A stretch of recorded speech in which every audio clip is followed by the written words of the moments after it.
Eli Whitney was an American inventor best known for inventing the cotton gin.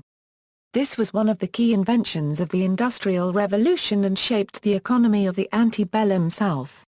Whitney's invention made upland short cotton into a profitable crop, which strengthened the economic foundation of slavery in the United States.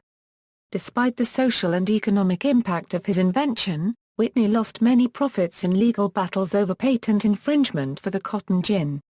Thereafter, he turned his attention into securing contracts with the government in the manufacture of muskets for the newly formed United States Army. He continued making arms and inventing until his death in 1825.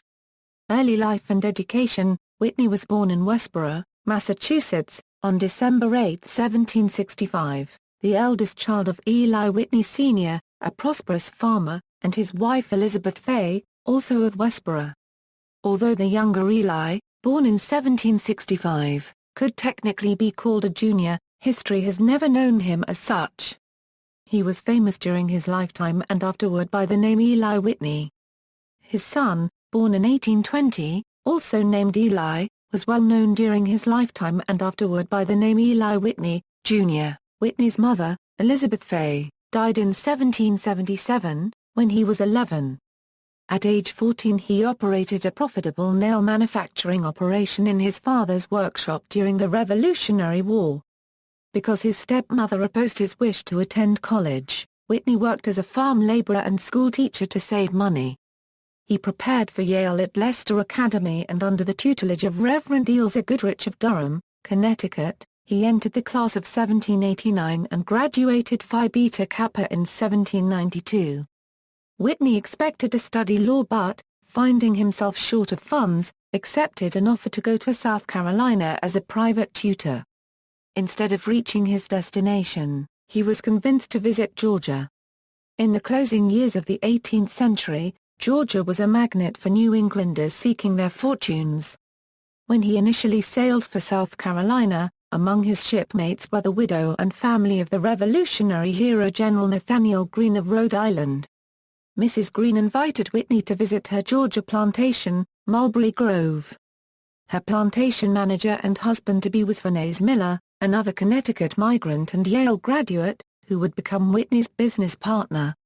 Whitney is most famous for two innovations which later divided the United States in the mid-19th century, the cotton gin and his advocacy of interchangeable parts. In the South, the cotton gin revolutionized the way cotton was harvested and reinvigorated slavery. In the North, the adoption of interchangeable parts revolutionized the manufacturing industry, and contributed greatly to the U.S. victory in the Civil War. Career: interchangeable parts. Eli Whitney has often been incorrectly credited with inventing the idea of interchangeable parts, which he championed for years as a maker of muskets. However, the idea predated Whitney, and Whitney's role in it was one of promotion and popularizing, not invention. Successful implementation of the idea eluded Whitney until near the end of his life, occurring first in others' armories.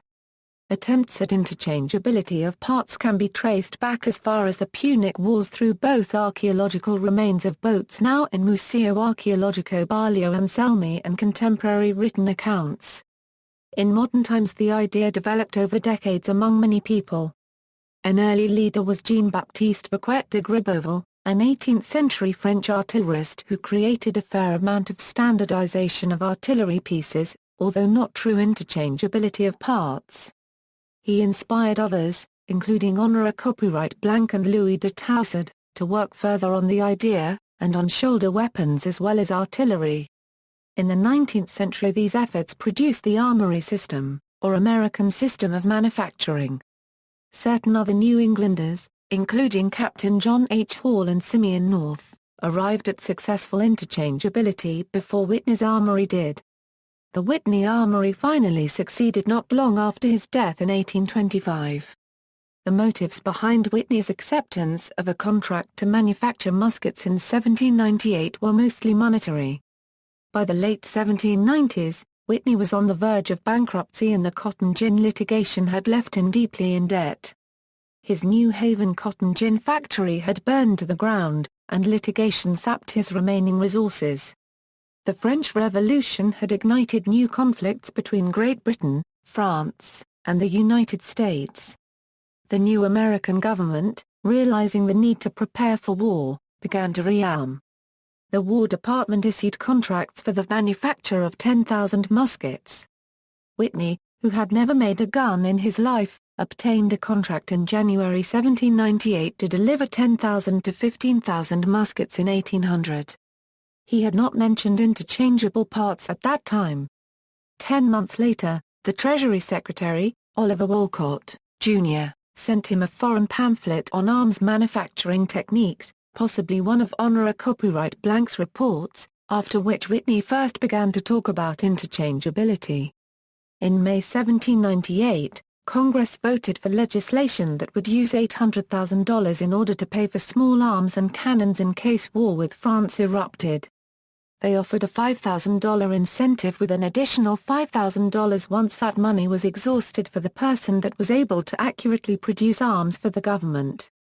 Because the cotton gin had not brought Whitney the rewards he believed he would get, he accepted the contract. Although the contract was for 1 year, Whitney did not deliver the arms until 8 years later in 1809, using multiple excuses for the delay of such. Recently, historians have found that during 1801–1806, Whitney took the money and headed into South Carolina in order to profit from the cotton gin. Although Whitney's demonstration of 1801 appeared to show the ingenuity of interchangeable parts, Merritt Rowe-Smith concludes that Whitney's demonstration was staged, and duped government authorities into believing that he had created interchangeable parts. The charade was only useful in order to gain more time and resources for the project, but not to create interchangeable parts. When the government complained that Whitney's price per musket compared unfavorably with those produced in government armories, Whitney was able to calculate an actual price per musket by including fixed costs such as insurance and machinery, which the government had not included. He thus made early contributions to both the concept of cost accounting, and the concept of the efficiency of private industry. Cotton gin. The cotton gin is a mechanical device that removes the seeds from cotton, a process that had previously been extremely labor-intensive. The word gin is short for engine. The cotton gin was a wooden drum stuck with hooks that pulled the cotton fibers through a mesh. The cotton seeds would not fit through the mesh and fell outside. Whitney occasionally told a story wherein he was pondering an improved method of seeding the cotton when he was inspired by observing a cat attempting to pull a chicken through a fence, and could only pull through some of the feathers. A single cotton gin could generate up to 55 pounds of cleaned cotton daily. This contributed to the economic development of the southern states of the United States, a prime cotton-growing area. Some historians believe that this invention allowed for the African slavery system in the southern United States to become more sustainable at a critical point in its development. Whitney received a patent for his cotton gin on March 14, 1794, but it was not validated until 1807. Whitney and his partner, Miller, did not intend to sell the gins. Rather, like the proprietors of grist and sawmills, they expected to charge farmers for cleaning their cotton €2/5 of the value, paid in cotton. Resentment at this scheme, the mechanical simplicity of the device and the primitive state of patent law, made infringement inevitable.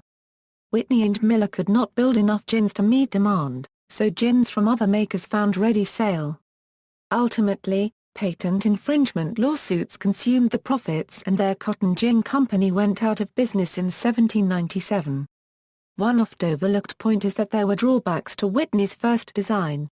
There is significant evidence that the design flaws were solved by a plantation owner, Catherine Littlefield Greene, wife of the American Revolutionary War General Nathaniel Greene.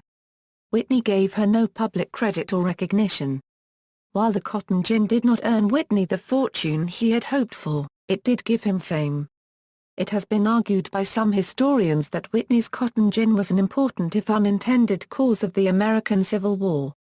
Before the invention of the cotton gin, slavery had been on the decline. In fact, many slaveholders had even given away their slaves. After Whitney's invention, the plantation slavery industry was rejuvenated, eventually culminating in the Civil War. and the cotton gin transformed Southern agriculture and the national economy. Southern cotton found ready markets in Europe and in the burgeoning textile mills of New England. Cotton exports from the U.S. boomed after the cotton gin's appearance, from less than £500,000 in 1793 to £93 million by 1810.